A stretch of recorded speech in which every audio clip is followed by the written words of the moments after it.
മരണത്തെ ജയിച്ചുയർത്തെഴുന്നേറ്റ് സ്വർഗാതിസ്വർഗത്തിലെന്നും വാഴുന്ന സത്യദൈവവും നിത്യജീവനുമായ യേശുക്രിസ്തുവിൻ്റെ അനശ്വരവും അതുല്യവുമായ നാമത്തിൽ ഞങ്ങളെ കേൾക്കുന്നവർക്കെല്ലാം സ്നേഹവന്ദനങ്ങൾ.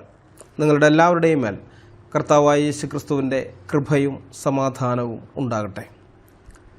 ഇന്ത്യൻ നാഷണൽ കോൺഗ്രസ് ദേശീയ വക്താവും കറകളഞ്ഞ ജിഹാദിനിയുമായ Shama Mohammed Asian news international അഥവാ ANIക്ക് നൽകിയ അഭിമുഖത്തിൽ ഇസ്ലാമിനെക്കുറിച്ച് നടത്തിയ അവകാശവാദം കേട്ടപ്പോൾ ഉണ്ടായ പ്രതികരണമാണ് ഈ വീഡിയോ.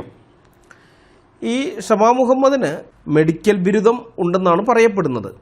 എന്നാൽ സെക്കുലർ വിദ്യാഭ്യാസമില്ലാതെ വെറും മദ്രസ വിദ്യാഭ്യാസം മാത്രമുള്ള മദ്രസ പൊട്ടന്മാർ പോലും ഇസ്ലാമിനെ മഹത്വവൽക്കരിക്കാൻ വേണ്ടി ഉന്നയിക്കാൻ ധൈര്യപ്പെടാത്ത അവകാശവാദങ്ങളാണ് ഷമാ മുഹമ്മദ് നടത്തിയിരിക്കുന്നത്.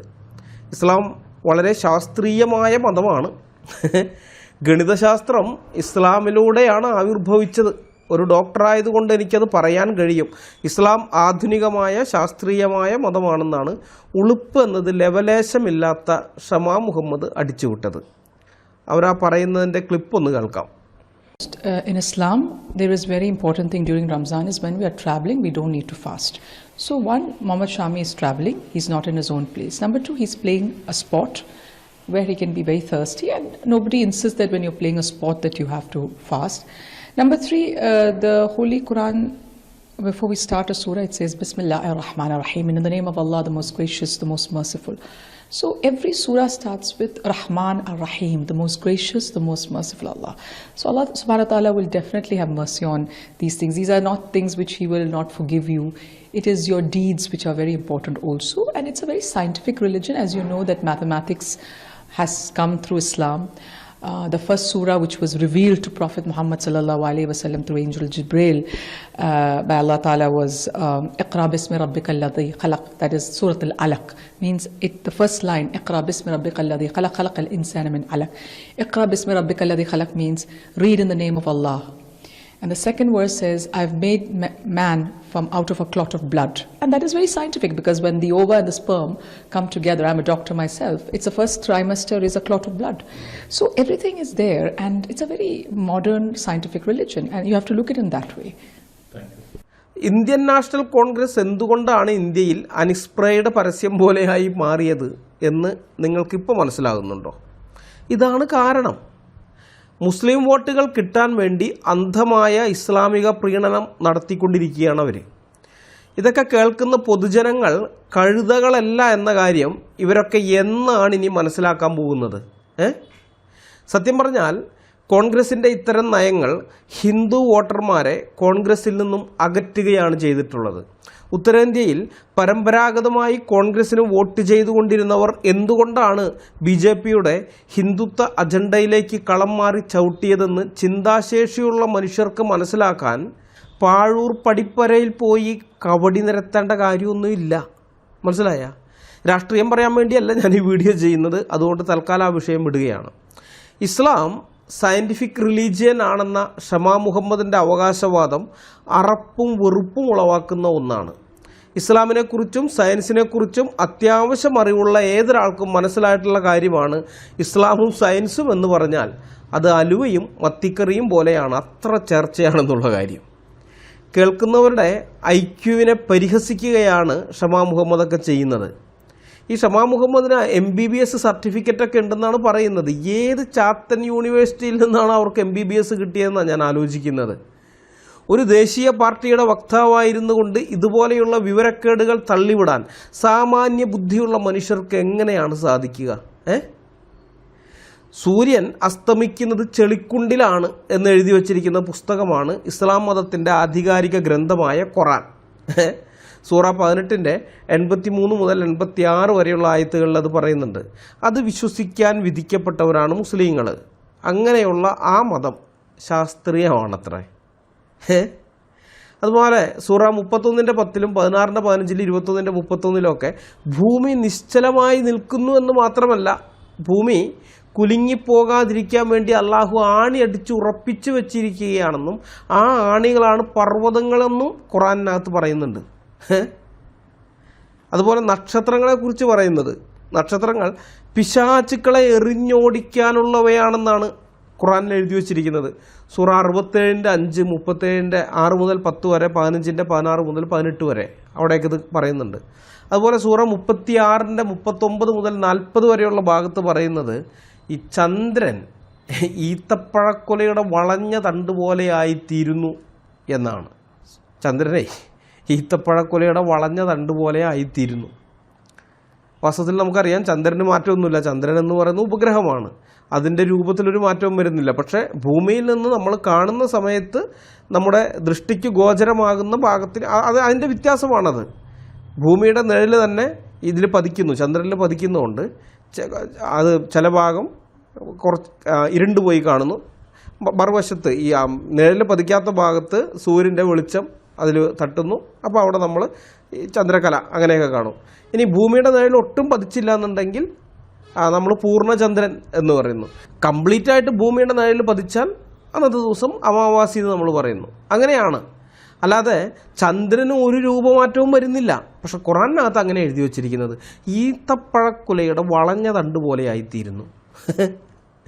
ഇങ്ങനെയൊക്കെ എഴുതി വച്ചിരിക്കുന്ന പുസ്തകം, ഇത് വിശ്വസിച്ച് നടക്കുന്ന ജനത, ആ പുസ്തകത്തിനെ ആധാരമാക്കി ഉണ്ടാക്കിയിരിക്കുന്ന മതം, ആ മതം ശാസ്ത്രീയമാണ്, സയൻറ്റിഫിക് റിലീജിയനാണ്. സാമ്പിളിന് വേണ്ടി ഞാൻ ചിലതൊക്കെ പറഞ്ഞതേ ഉള്ളൂ. ഇതുപോലത്തെ ഇഷ്ടംപോലെ ശാസ്ത്രവിരുദ്ധമായ സയൻസിനെതിരായിട്ടുള്ള സംഗതികളാണ് ഖുർആനിലുള്ളത്. അപ്പോൾ ഇങ്ങനെയൊക്കെയുള്ള ഒരു പുസ്തകത്തിനെ അടിസ്ഥാനപ്പെടുത്തിയിട്ടുള്ള മതം അത് സയൻറ്റിഫിക് ആണ് എന്നൊക്കെ പറയാൻ സുബോധമുള്ള ഒരാൾക്കും കഴിയുകയില്ല എന്ന് ഞാൻ പ്രത്യേകിച്ച് പറയേണ്ട കാര്യമൊന്നുമില്ല. പിന്നെ ആരും തെറ്റിദ്ധരിക്കരുത്, ഷമാ മുഹമ്മദിനെ പറ്റിയല്ല, സുബോധമുള്ള ആൾക്കാരുടെ കാര്യമാണ് ഞാൻ പറഞ്ഞത് കേട്ടോ. ഗണിതശാസ്ത്രം ഇസ്ലാമിലൂടെയാണ് ആവിർഭവിച്ചതെന്നുള്ള ഷമാ മുഹമ്മദിൻ്റെ പ്രസ്താവന അത് വിവരക്കേടിൻ്റെ എക്സ്ട്രീം ലെവലിൽ നിന്നുള്ളതാണ്. മനസ്സിലായോ? ചെറിയ വിവരക്കേടൊന്നും പോരാ, വിവരക്കേടിൽ ഡബിൾ PhD ഒക്കെ എടുക്കണം, എന്നാലേ അങ്ങനെയൊക്കെ പറയാൻ പറ്റുകയുള്ളൂ. വെറും 1400 കൊല്ലം മുൻപാണ് ഇസ്ലാം മതം അറേബ്യയിൽ രൂപം കൊള്ളുന്നത്. വെറും 1400 കൊല്ലം മുമ്പ്. അതിനും എത്രയോ സഹസ്രാബ്ദങ്ങൾക്ക് മുൻപേ ഗണിതശാസ്ത്രം ലോകത്ത് നിലനിൽക്കുന്നുണ്ടായിരുന്നു എന്ന കാര്യം കോൺഗ്രസിൻ്റെ ദേശീയ വക്താവിന് അറിയില്ലേ? ഇത്രയും ജനറൽ നോളജ് ഇല്ലാത്ത ഒരാളെയൊക്കെയാണോ ആ വക്താവായിട്ട്, ദേശീയ വക്താവൊക്കെ ആയിട്ട് പിടിച്ചിരുത്തുന്നത്? 7-ാം നൂറ്റാണ്ടിൽ ഇസ്ലാം എന്ന അറേബ്യൻ കൊള്ളക്കൂട്ടം രൂപപ്പെടുന്നതിനും ആയിരക്കണക്കിന് വർഷങ്ങൾക്ക് മുമ്പ് തന്നെ പുരാതന മെസൊപ്പൊട്ടേമിയയിലും ഈജിപ്തിലും ഗ്രീസിലും ഇന്ത്യയിലും ചൈനയിലും ഇറാനിലും ഒക്കെയുള്ള പുരാതന നാഗരികതകളാണ് ഗണിതശാസ്ത്രം വികസിപ്പിച്ചെടുത്തത്. ക്രിസ്തുവിന് മുമ്പ് 2000-ൽ ബാബിലോണിയക്കാർ ഒരു പുതിയ സംഖ്യാസമ്പ്രദായം വികസിപ്പിച്ചെടുത്തിരുന്നു. 10 നൂറ്റാണ്ടുകൾക്ക് മുൻപ് BC 2700-ൽ പുരാതന ഈജിപ്തുകാർ പിരമിഡ് നിർമ്മാണത്തിന് ഗണിതശാസ്ത്രം ഉപയോഗിച്ചിരുന്നു. കൃത്യമായ ഗണിതബോധമില്ലാതെ അത്തരം നിർമ്മിതികൾ ഉണ്ടാക്കാൻ സാധിക്കുകയില്ല, കണക്കൊക്കെ കൃത്യമായിരിക്കണം. അതുപോലെ യൂക്ലിഡും ആർക്കിമിഡിസും പൈതഗോറസും പ്ലേറ്റോയും തുടങ്ങിയ ഗ്രീക്കുകാർ ജാമിതിയുടെയും അതുപോലെ സംഖ്യാസിദ്ധാന്തത്തിൻ്റെയും ഒക്കെ അടിത്തറ പാകിയവരാണ്. ഷമാ മുഹമ്മദും മറ്റ് മദ്രസ പൊട്ടന്മാരും പൊട്ടികളും അവരെക്കുറിച്ച് കേട്ടിട്ടില്ലാത്തത് കൊണ്ട് ചിലരെ പറ്റിയൊക്കെ ഞാനൊന്ന് വേഗത്തിൽ പറഞ്ഞു പോകാം. മിലേറ്റസിലെ തേൽസ് ഏതാണ്ട് BC 624 മുതൽ 546 വരെ, BC 546 വരെയുള്ള കാലത്ത് ജീവിച്ചിരുന്ന ഗണിതശാസ്ത്രജ്ഞനാണ് അദ്ദേഹം. ജാമിതിയിലും ജ്യോതിശാസ്ത്രത്തിലുമൊക്കെ ധാരാളം സംഭാവനകൾ നൽകിയ ആളാണ് തേൽസ്. അതുപോലെ പൈതഗോറസ് ഏകദേശം BC 582 മുതൽ 500 വരെയുള്ള കാലഘട്ടത്തിലാണ് അദ്ദേഹം ജീവിച്ചിരുന്നത്. ഈ പൈതഗോറസും പിൽക്കാലത്ത് അദ്ദേഹത്തിൻ്റെ അനുയായികളും പൈതഗോറിയൻ സിദ്ധാന്തവും സംഖ്യാസിദ്ധാന്ത പഠനവും ഉൾപ്പെടെ ഗണിതശാസ്ത്രത്തിന് ഗണ്യമായ സംഭാവനകൾ നൽകിയവരാണ്. അതുപോലെ തന്നെ BC 460 മുതൽ BC 370 വരെ ജീവിച്ചിരുന്ന ഡെമോക്രിറ്റസ്, ഇദ്ദേഹമാണ് ദ്രവ്യത്തെക്കുറിച്ച് അല്ലെങ്കിൽ മാറ്ററിനെ കുറിച്ച് ഗഹനമായി പഠിക്കുന്ന ആദ്യത്തെ യൂറോപ്യൻ. ഇദ്ദേഹം ഗ്രീക്ക് തത്വചിന്തകനും ഗണിതശാസ്ത്രജ്ഞനുമായിരുന്നു. പിന്നെ പ്ലേറ്റോ ഏതാണ്ട് BC 428 മുതൽ BC 348 വരെ ജീവിച്ചിരുന്ന ആളാണ് പ്ലേറ്റോ. പൊതുവെ എല്ലാവരും ഒരു തത്വചിന്തകനായിട്ടാണ് പ്ലേറ്റോയെ പരിഗണിക്കുന്നത്, ഫിലോസഫറായിട്ട് മാത്രം. എന്നാൽ അദ്ദേഹം ഒരു മികച്ച ഗണിതശാസ്ത്രജ്ഞനും കൂടിയായിരുന്നു. ഗണിതശാസ്ത്രപരവും ശാസ്ത്രീയവുമായ അന്വേഷണത്തെ വളർത്തിയെടുക്കുകയും ഗണിതശാസ്ത്ര ചിന്തയുടെ വികാസത്തെ സ്വാധീനിക്കുകയും ചെയ്ത ഒരു പഠന കേന്ദ്രമായി ഏതൻസിൽ പ്ലേറ്റോ അക്കാദമി സ്ഥാപിക്കുകയുണ്ടായി. നമ്മളിത് സാധാരണയായി ഉപയോഗിക്കുന്ന വാക്കാണ് അക്കാദമി എന്നുള്ളത്. അക്കാദമിക്കൽ, അക്കാദമീഷ്യൻ എന്നൊക്കെ നമ്മൾ പറയാറുണ്ട്. അക്കാദമി, ഈ അക്കാദമി എന്നുള്ള ആ പദം, അതിൻ്റെ ചരിത്രം കൂടി ഞാൻ ചെറുതായിട്ടൊന്ന് വിശദീകരിക്കാം. ഈ ഗ്രീക്ക് പുരാണത്തിൽ അപ്പോളോ ദേവന് ചെയ്തു കൊടുത്ത ഒരു സഹായത്തിൻ്റെ പേരിൽ അപ്പോളോ ദേവനിൽ നിന്നും ഒരു പൂന്തോട്ടം സമ്മാനമായി കിട്ടിയ ഒരു ആർട്ടിക് വീരനും കർഷകനുമായിരുന്നു അക്കോഡമോസ്. ഏതൻസിലെ രാജാവായിരുന്ന തീസസ് ട്രോയിലെ രാജകുമാരിയായിരുന്ന ഹെലന് അന്ന് 12 വയസ്സേ ഉള്ളൂ. 12 വയസ്സുള്ള ഹെലനെ തട്ടിക്കൊണ്ടു വന്നപ്പോൾ ഹെലൻ്റെ ഇരട്ട സഹോദരന്മാരായ കാസ്റ്ററും പൊള്ളക്സും അവരുടെ സഹോദരിയെ രക്ഷിക്കാൻ വേണ്ടി ആറ്റിക് ആക്രമിക്കുകയും ഏതൻസിനെ നശിപ്പിക്കുമെന്ന് ഭീഷണി മുഴക്കുകയും ചെയ്തിരുന്നു. അന്ന് അക്കോഡമോസ് ആണ് തീസസ് എവിടെയാണ് ഹെലനെ ഒളിപ്പിച്ചു വച്ചിരിക്കുന്നതെന്ന് കാസ്റ്ററിനും പൊള്ളക്സിനും അറിയിച്ചു കൊടുത്ത് ഏതൻസിനെ നാശത്തിൽ നിന്ന് രക്ഷിച്ചത്. ഏതായാലും അതോടെ കാസ്റ്ററിൻ്റെ പിതാവും ഹെലൻ്റെ രണ്ടാനച്ഛനുമായിരുന്ന ടിൻഡാരിയസിന് അക്കോഡമോസിനോട് വളരെ ആദരവുണ്ടാവുകയും ഏതൻസിൻ്റെ പ്രാന്തപ്രദേശത്തുള്ള അക്കോഡമോസിൻ്റെ പൂന്തോട്ടത്തെ യുദ്ധസമയത്തുണ്ടാകുന്ന ശത്രുക്കളുടെ ആക്രമണങ്ങളിൽ നിന്ന് സംരക്ഷിക്കുകയും ചെയ്തു പോന്നു. അതായത് അന്ന് ഈ ഗ്രീസ് എന്ന് പറയുന്നത് പല നഗരരാഷ്ട്രങ്ങളാണ്. ഏതൻസും ഒരു നഗരരാഷ്ട്രമാണ്. അപ്പോൾ ഏതൻസിനെതിരെ ശത്രുക്കളിൽ നിന്നുള്ള ആക്രമണങ്ങളൊക്കെ ഉണ്ടാകും. അങ്ങനെ ഉണ്ടാകുന്ന സമയത്ത് ഈ ഏതൻസിനെ മൊത്തം സംരക്ഷിക്കുകയൊന്നുമല്ല, അക്കോഡമോസിനോടുള്ള ആദരസൂചകമായിട്ട് അദ്ദേഹത്തിനോടുള്ള ഒരു നന്ദിയുടെ പുറത്ത് അക്കോഡമോസിൻ്റെ പൂന്തോട്ടത്തിന്, അതായത് അപ്പോളോ ദേവനിൽ നിന്ന് സമ്മാനമായി കിട്ടിയെന്ന് പുരാണങ്ങളിലൊക്കെ, ഗ്രീക്ക് പുരാണങ്ങളിൽ പറയുന്ന ആ പൂന്തോട്ടം, അതവിടെ ഒരു പൂന്തോട്ടം ഉണ്ടായിരുന്നു. ആരിൽ നിന്ന് സമ്മാനം കിട്ടിയതാണെന്ന് അറിയില്ല. എന്തായാലും ആ പൂന്തോട്ടത്തെ ഈ ടിൻഡേരീസും അദ്ദേഹത്തിൻ്റെ മക്കളും അല്ലെങ്കിൽ ആ വംശക്കാർ പിൽക്കാലത്തൊക്കെ സംരക്ഷിച്ചു പോന്നിരുന്നു. ഈ അക്കോഡമോസിൻ്റെ പൂന്തോട്ടത്തിൻ്റെ പേരായിരുന്നു അക്കാദമി എന്നുള്ളത്. ഇതൊക്കെ ഗ്രീക്ക് മിത്തോളജിയിലുള്ളതാണ്. പിൽക്കാലത്ത് ഏതൻസിൻ്റെ പ്രാന്തപ്രദേശത്ത് പ്ലേറ്റോ തൻ്റെ പാഠശാല ആരംഭിച്ചപ്പോൾ അതിന് നൽകിയ പേര് ഈ അക്കോഡമോസിൻ്റെ പൂന്തോട്ടത്തിൻ്റെ പേരായിരുന്നു, അതായത് അക്കാദമി എന്ന്. ഈ പ്ലേറ്റോയുടെ ശിഷ്യന്മാരൊന്നും യുദ്ധവീരന്മാരായിരുന്നില്ല. അവർ യുദ്ധപരിശീലനം, അതായത് ആയുധ പരിശീലനം, അക്കാദമിക്കകത്ത് ആയുധ പരിശീലനങ്ങളൊന്നും നൽകിയിരുന്നില്ല. തികച്ചും ഫിലോസഫിക്കലായിട്ടുള്ള തത്വചിന്താപരമായിട്ടുള്ള കാര്യങ്ങളൊക്കെയാണ് അതിനകത്ത് പഠിപ്പിച്ചിരുന്നത്.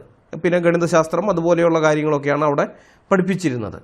അതുകൊണ്ട് തന്നെ ഒരു സൈന്യത്തിനും അവരൊരു ഭീഷണിയായിരുന്നില്ല. അതിൻ്റെ അകത്ത് പുറത്തിറങ്ങുന്നവർ യുദ്ധവീരന്മാരല്ല, പണ്ഡിതന്മാരായിരുന്നു. അങ്ങനെയുള്ളൂ. അപ്പോൾ ഇതുകൊണ്ട് തന്നെ ഏതൻസിനെ ആക്രമിക്കുന്ന ആരും തന്നെ അക്കാദമിയെ ആക്രമിച്ചിരുന്നില്ല. ഒരു സൈനികനും ഈ പ്ലേറ്റോയുടെ അക്കാദമിയിലേക്ക് കടന്നു ചെന്നില്ല. അക്കാദമി എപ്പോഴും ശാന്തിയും സമാധാനവുമുള്ള സ്ഥലമായി തുടർന്നു പോന്നു. കാരണം ആരാക്രമിച്ചാലും അവരെ സംബന്ധിച്ച് അവർക്ക് ഭയപ്പെടേണ്ടതായ ഒന്നും, അവരുടെ സുരക്ഷയ്ക്ക് ഭീഷണിയായ ഒന്നും ഈ ഏതൻസിലെ പ്ലേറ്റോയുടെ അക്കാദമിയിൽ ഉണ്ടായിരുന്നില്ല. പിൽക്കാലത്ത് ഗ്രീസിലെ പല നഗരരാഷ്ട്രങ്ങളിലും തത്വചിന്തകന്മാർ തങ്ങളുടെ പാഠശാലകൾ തുറന്നപ്പോൾ അവരും തങ്ങളുടെ പാഠശാലകൾക്ക് അക്കാദമി എന്നാണ് പേരിട്ടത്.